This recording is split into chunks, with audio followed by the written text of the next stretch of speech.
My wife had raised some inconsistencies with me about the way things are done inside early on in our marriage, and I had just basically said, let sleeping dogs lie, wanting to focus on our kids.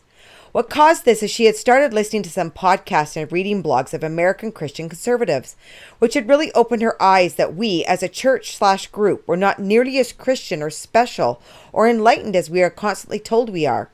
With 2025 being an election year in Australia, I always knew there'd be some political movement.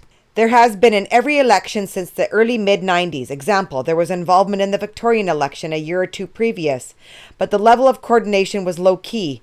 There were definitely Zoom calls with big wigs happening, but none of us grunts were privy to them. We just went to polling booths and handed out cards and tried to pretend we weren't out of place.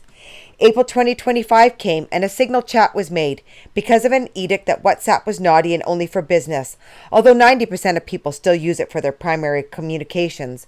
A few locals were added, myself included, Zoom links were shared, and we jumped on dutifully. There were a few Zoom meetings with various layers of local leads, regional leads, etc. Campaigning had been happening for at least a couple of weeks before we got involved. Two things stood out here. One, there were two campaigns happening. One was a Lib campaign, example dressing as Libs, etc. The other was a non-Lib sanctioned campaign disguised as tradies and blue collar.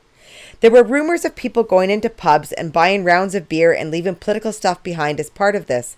This caused some strong reactions inside.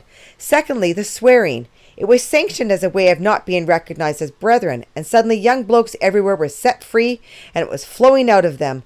I have had several people tell me that since the election they have noticed how much worse it has gotten, especially amongst young people. I'm no saint on this front myself, but made a conscious effort to clean it up before I got married as that was the standard. But apparently it's okay if you need to win.